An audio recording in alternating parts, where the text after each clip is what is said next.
അമേരിക്കയെ സംബന്ധിച്ചിടത്തോളം അവരുടെ നിലനിൽപ്പാണ് അവർക്ക് പ്രധാനം. ഇറാഖിലെ സദ്ദാം ഹുസൈനെ അമേരിക്കയാണ് വളർത്തുന്നത്. ഇറാനെതിരെ പോരാടാൻ വേണ്ടി സദ്ദാം ഹുസൈനെ വളർത്തുന്നത്, ആയുധം നൽകി വളർത്തുന്നത് അമേരിക്കയാണ്. ഒരുപാട് വർഷങ്ങളുടെ നിരന്തരമായ യുദ്ധം കാരണം ഇറാൻ തകർന്നുപോയി, അതുപോലെ ഇറാഖും തകർന്നുപോയി. പിന്നെയോ പ്രിയപ്പെട്ടവരെ, സദ്ദാം ഹുസൈൻ പറഞ്ഞു, ഇനി മുതൽ ഞങ്ങളുടെ എണ്ണ വിൽപ്പന, എണ്ണയുള്ള കച്ചവടം, ഓയിൽ ട്രേഡിംഗ് യൂറോയിലാണ് ഞങ്ങൾ ചെയ്യുന്നത്, ഡോളറിൽ ഞങ്ങൾ ഓയിൽ കച്ചവടം ചെയ്യൂല എന്ന് പറഞ്ഞപ്പോ 3 വർഷം കഴിയുമ്പോഴേക്കും അവിടേക്ക് അമേരിക്ക എത്തി. സദ്ദാം ഹുസൈന്റെ കയ്യിൽ ആണവായുധങ്ങളുണ്ട്, ഡിസ്ട്രക്റ്റീവായിട്ടുള്ള ആയുധങ്ങളുണ്ട് എന്ന് പറഞ്ഞ് സദ്ദാം ഹുസൈനെ കീഴ്പ്പെടുത്തി. അവിടെയുള്ള എണ്ണ സോഴ്സുകളെ അമേരിക്ക കൈവശപ്പെടുത്തി.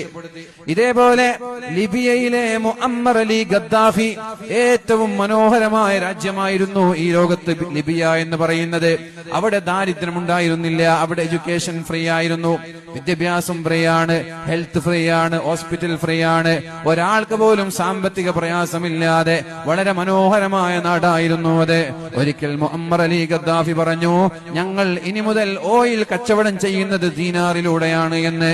അപ്പോഴേക്കും അവിടെ നാറ്റോ എത്തി മുഅമ്മർ അലി ഗദ്ദാഫിയെ അവിടെ ആക്രമിക്കുകയും ആ രാജ്യത്തെ പൂർണ്ണമായി തകർക്കുകയും ഗദ്ദാഫിയെ കൊല്ലുകയും എന്നിട്ട് എണ്ണ സോഴ്സ് അവർ ഉപയോഗപ്പെടുത്തുകയും ചെയ്തു.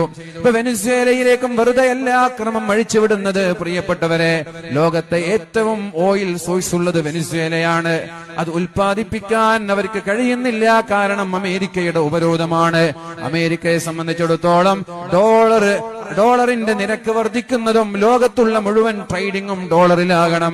അതില്ലാതെ വന്നാൽ അതിന് ഭീഷണിയായാൽ അമേരിക്ക തടയും, അത് ഇന്ത്യയായാലും ഏത് രാജ്യങ്ങളായാലും. പക്ഷേ അമേരിക്കയുടെ ഈ കിരാതമായ ഭരണത്തിനെതിരെ, ഈ തോന്നിവാസത്തിനെതിരെ ഇവിടെ ഒരാളും സംസാരിക്കുന്നുണ്ടോ? യുക്തിവാദികള്, നിരീശ്വരവാദികള് അമേരിക്കയുടെ തോന്നിവാസത്തിനെതിരെ സംസാരിക്കുന്നുണ്ടോ? ഇറാനാണെങ്കിൽ അവിടെ തീവ്രവാദമുണ്ട് എന്ന് പറയാം, അഫ്ഗാനാണെങ്കിൽ അവിടെ തീവ്രവാദമുണ്ട് എന്ന് പറയും, ഇറാഖിലും പറയും. എന്നാൽ വെനസ്വേല ഒരു മുസ്ലിം രാജ്യമല്ലല്ലോ.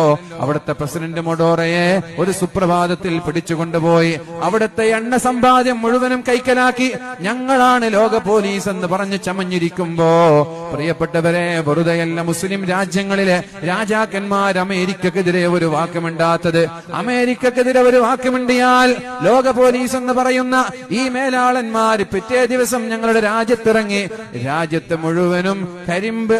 മുഴുവനും ആന കരിമ്പിൻ കാട്ടിലിറങ്ങിയതുപോലെ നാടിനെ നശിപ്പിച്ച് കളയുമെന്ന ബോധമുള്ളത് കൊണ്ടാണ് മുസ്ലിം രാജ്യങ്ങളിലുള്ള അറബി നേതാക്കന്മാർ അമേരിക്കക്കെതിരെ ഒരു വാക്ക്